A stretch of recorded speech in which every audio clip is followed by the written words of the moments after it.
أعوذ بالله السميع العليم من الشيطان الرجيم من همزه ونفخه ونفسه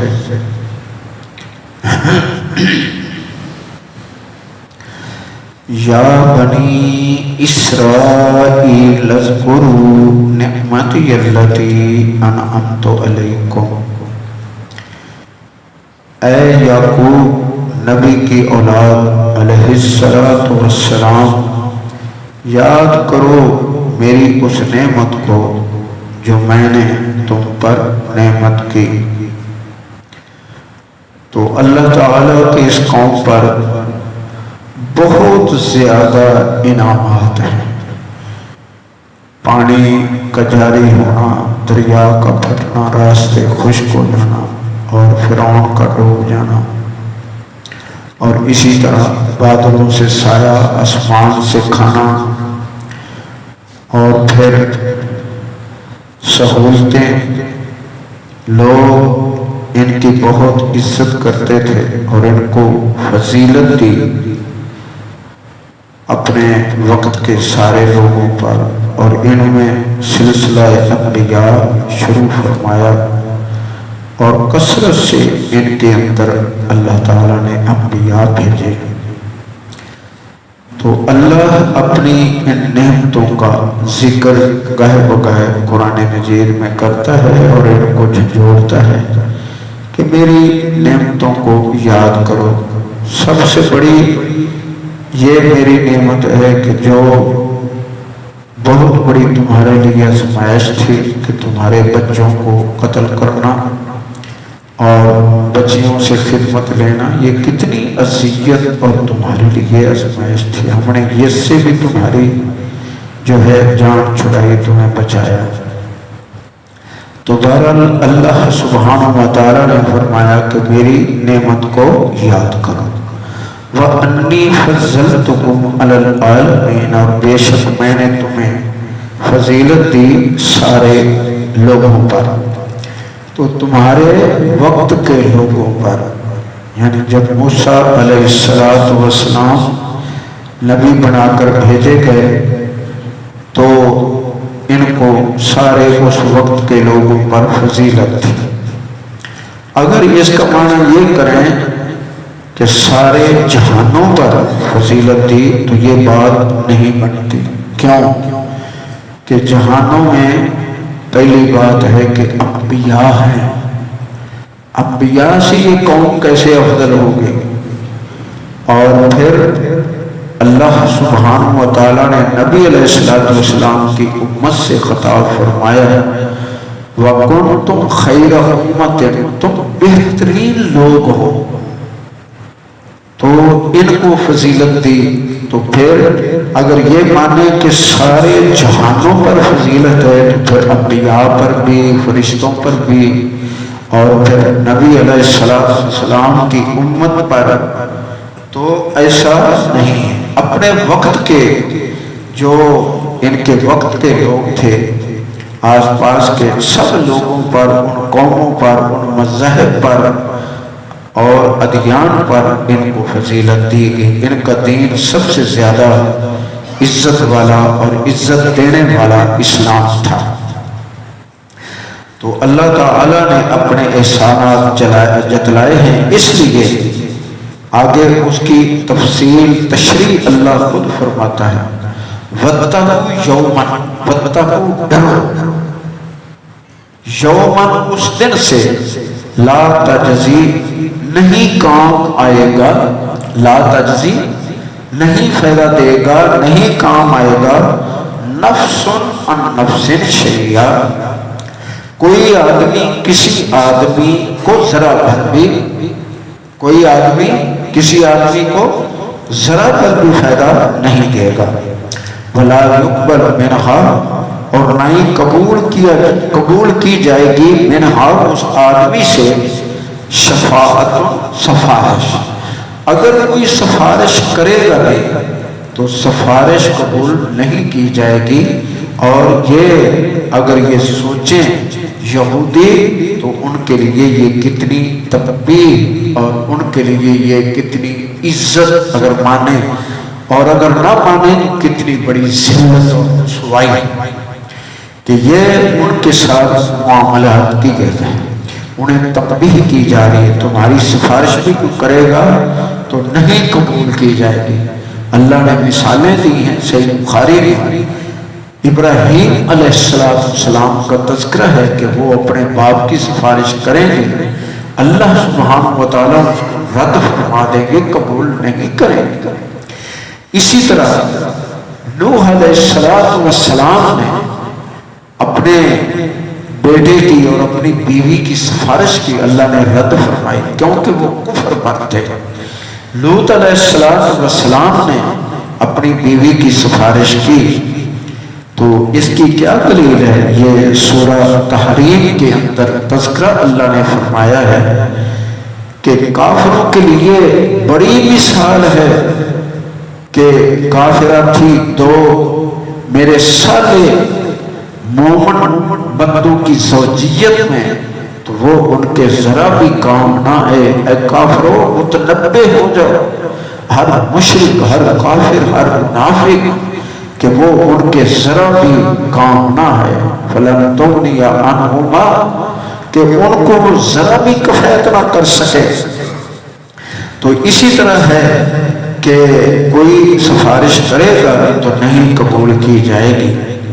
جس طرح سورہ توبہ کے اندر اللہ تعالی نے عبداللہ بن ابی کا واقعہ بیان کیا ہے, اور عبداللہ بن عباس رضی اللہ عنہما فرماتے ہیں کہ اے لوگوں اپنے ہوش کے اور دل کے جو ہے کان کھولو, غور کرو.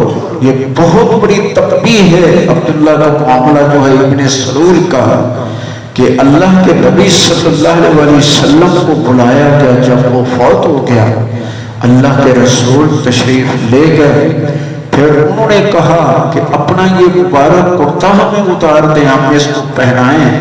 آپ نے کرتا دیا, پھر اپنا مبارک لعاب اس کے منہ میں ڈالا. اللہ تعالیٰ نے فرمایا کہ اے میرے نبی اس کے لیے آپ 70 دفعہ بھی دعا کریں تو میں اس کو نہیں معاف کروں گا. اب اس کے بعد عمر رضی اللہ تعالیٰ عنہ آپ سے چمٹ گئے, اور جب سارا معاملہ طے ہو گیا کہ قبر کے اندر آپ نے اتارا اور اس کے منہ میں لعاب بھی ڈالا, جنازہ بھی پڑا, اور اتارنے کے بعد مٹی ڈالی, اور اس کے بعد کھڑے ہو کے آپ نے پھر سفارش کی, اللہم اغفر ہو, اے اللہ اسے معاف کر, اللہم ثبت علی القول الثابت, اے اللہ اس سے جو یہ ابھی سوال ہو رہے ہیں تو اس کا جواب جو ہے وہ سجھا دے. کتنی بڑی سفارش ہے, اب کتنی بڑی تنبیہ ہے اور کتنا زور ہے. فرمایا ولا تقم علی قبرہ, اب ولا تصلی علیہ, ان پر نماز نہ پڑھنا کبھی بھی, اور ان کی قبر پر مر جائے. منافقین کی قبر پر کھڑا نہیں ہونا. سب کے کان کھل گئے, اور عمر رضی اللہ تعالی فرما رہے ہیں کہ اے لوگوں, عمر کی جرأت اللہ کے نبی کے ساتھ جب وہ بار بار کہہ رہے ہیں مجھے کہ میرے رب نے مجھے اختیار دیا ہے, اور مجھے اختیار دیا ہے, اور مجھے اختیار دیا ہے کہ 70 دفعہ بھی کریں, اور اللہ مجھے یقین ہو جائے کہ میرا رب اسے چھوڑ دے گا, میں 70 سے زیادہ بھی معافی مانگوں. کتنی بڑی بات ہے. کیسے لوگ اندھیروں میں بیٹھے ہیں اور آس لگائے بیٹھے ہیں, نماز دیکھیں جنازہ نکلا ہوا ہے, وراثت دیکھیں تو کیا ہے, ظلم اور ظلم در ظلم ہے, تباہی ہے. اور روزے دیکھیں وہاں کچھ نہیں, زکوٰۃ دیکھیں وہاں کچھ نہیں, کوئی معاملہ نظر نہیں آتا اکثریت میں. اور پھر مداہنت بڑی ہے, مشرکین سے دوستیاں اور یاریاں, اور پھر ان کے ساتھ بیاہ اور شادیاں, اور ان کے ساتھ جو ہے معاملات سارے رسم و رواج اکٹھے, جنازے اکٹھے. جب یہ دیکھیں سیاسی جنازے تو حیرت آتی ہے کہ یہ کیا بنے گا. جب اللہ کے نبی اور ابو بکر، عمر، عثمان، علی، اشرا، بشرا، بدری، جن کے اگلے پچھلے اللہ نے معاف کر دیے، وہ کھڑے ہیں جنازے میں، اللہ نے فرمایا میں نے اس کو نہیں معاف کیا ہے۔ میرے نبی کہاں سے دلیل لیں گے، کدھر سے ہم چھڑا لیں گے، سوائے اپنے نقصان اور گھاٹے کے کوئی چیز نہیں ہے۔ اور یہ دین کو قائم کرنا ہے، یہ دین میں سختی نہیں ہے، سختی خارجیت ہے، جو نہ نبیوں کو چھوڑے، نہ اللہ کے ولیوں کو چھوڑے، اور نہ علماء کو جو حق کی اور انصاف کی بات بتائیں، نہ ان کو چھوڑیں۔ لحاظ ہی نہیں، ادب ہی نہیں، احترام ہی نہیں ہے، اور عجیب و غریب قسم کی گفتگو۔ اس لیے اللہ سبحانہ و تعالیٰ نے فرمایا وَاتَّقُوا، ڈرو یوماً، اس دن سے لا تجزی نفس عن نفس شیئا، جس دن کوئی آدمی کسی کے کام نہیں آئے گا ذرا بھر بھی، ولا یقبل منہا شفاعۃ، اور نہ ہی قبول کی جائے گی کسی کی سفارش، ولا یؤخذ منہا عدل، اور نہ بدلہ لیا جائے گا۔ اللہ تعالیٰ اپنے ایک مشرک بندے کو بلائے گا جس کی لمبی عمر اور صحت مند ساری زندگی ہوگی۔ اللہ فرمائے گا اب بتا کہ تیرے ساتھ کیا کیا جائے۔ اے اللہ دو سوال کرے گا، مجھے اب یقین آ گیا، میں ایمان لاتا ہوں۔ اللہ فرمائے گا تیرا ایمان قبول نہیں کیا جاتا۔ پھر کہے گا کہ مجھے واپس بھیج دیا جائے، میں یہ کام نہیں کروں گا۔ تو اللہ فرمائے گا یہ بھی نہیں ہوگا۔ پھر اللہ پوچھے گا کہ اگر میں یہ زمین آسمان سارا بھر کے تجھے سونا دے دوں اور تیرے سے مانگوں کہ یہ مجھے دے دے اور تیرے لیے جنت کا دروازہ کھول، تو کیا کرے گا؟ کہتا میں دے دوں گا۔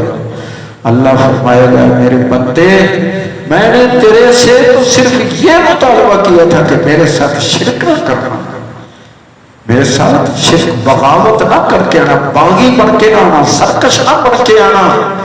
میں نے تو تیرے سے چھوٹا سا مطالبہ کیا تھا، آج اتنا بڑا مطالبہ میرا قبول کر رہا ہے۔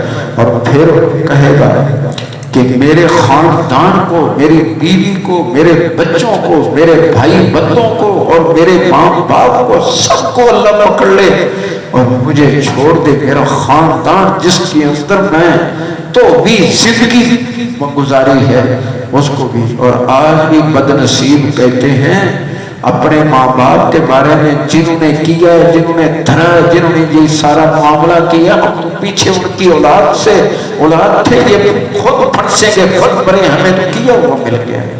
ایسے بھی بد نصیب بے ادب ماں باپ کے گستاخ اور ماں باپ کے زندگی کے اندر ان کے ساتھ ظلم کرنے والے ہیں، پیچھے میں ان سے کیا امید رکھیں گے کہ ان کے لیے دعا کریں گے؟ ان سے کیا امید ہے؟ کوئی امید نہیں۔ صالحین ہی اپنے ماں باپ کے لیے اچھے ہوتے ہیں، اس لیے اپنی اولاد کی تربیت کریں۔ ولا یؤخذ، اور نہ ہی لیا جائے گا، منہا اس سے عدل کوئی بدلہ، ولا هم ينصرون، اور نہ ہی ان کی مدد کی جائے گی۔ وَإِذْ نَجَّيْنَاكُمْ، اور جب ہم نے تمہیں نجات دی، بچایا، من آل فرعون، فرعونیوں سے، پیچھے دوڑے اور تم کہہ رہے تھے میرے نبی سے اے موسیٰ مروا دیا تم نے، آگے دریا، پیچھے فرعون مارے گئے، ہم تباہ ہو گئے، پہلے تو صرف بچے جاتے تھے اب خود بھی گئے، کیسا آپ نے یہ فیصلہ کیا ہے؟ میرے نبی کو تان بازی دے رہے تھے، ان کے ساتھ سختی کر رہے تھے، لیکن ہم نے تمہارے اوپر احسان کیا، تمہارے لیے سمندر کے کلزم کے دروازے کھول دیے، اور اسی کلزم میں اس فرعون کو، سارے لشکر کو ڈبو کے ان کو برباد کر دیا۔ یہ سارے معاملے تم نے دیکھے ہیں، اور آج کیا ہے؟ نہ تم سے بدلہ، ولا هم ينصرون، اور نہ ہی ان کی مدد کی جائے گی۔ کیسی تقبیح ہے! وَإِذْ نَجَّيْنَاكُمْ، اور جب ہم نے تمہیں بچایا، من آل فرعون، فرعونیوں سے، يَسُومُونَكُمْ، تمہیں سزائیں دیتے تھے بڑی بری بری، سوء العذاب، يَسُومُونَكُمْ، تمہیں سزائیں دیتے تھے، سوء العذاب، بری بری سزائیں، يُذَبِّحُونَ أَبْنَاءَكُمْ، ذبح کرتے تھے تمہارے بیٹوں کو۔ اس کے نجومی نے اسے کہا فرعون کو کہ بنی اسرائیل میں ایک بچہ ہوگا جو تجھے اور تیری حاکمیت کو ختم کر ڈالے گا۔ اس نے پھر یہ ظلم ڈھانا شروع کیا. تو بہرحال یہ ذبح کرتا ان کے بیٹے وَيَسْتَحْيُونَ نِسَاءَكُمْ، وہ زندہ چھوڑتا تمہاری بچیوں کو. وَفِي ذَلِكُمْ بَلَاءٌ مِّن رَبِّكُمْ، اس میں آزمائش تھی تمہارے لیے تمہارے رب کی طرف سے بہت بڑی. مِّن رَبِّكُمْ عظیم، بہت بڑی آزمائش تھی. اور یہ تھوڑی آزمائش ہے. اللہ اکبر، کتنے بے بس تھے، بچے ذبح ہو رہے ہیں اور کوئی بول نہیں سکتا. اللہ ہمیں بھی آزمائشوں سے بچائے اور ہر مومن کو آزمائشوں سے محفوظ رکھے اور مشرکین کو اللہ سبحانہ و تعالیٰ تباہ و برباد کرے. خصوصاً ہندوستانی ہندو جو نظریاتی ہندو ہیں اور یہودی، اللہ ان کو تباہ و برباد کرے اور اللہ مرزیوں کو تباہ و برباد کرے اور ہر مشرک کو اللہ تعالیٰ ذلت کی سزائیں اور عذاب دے. آمین.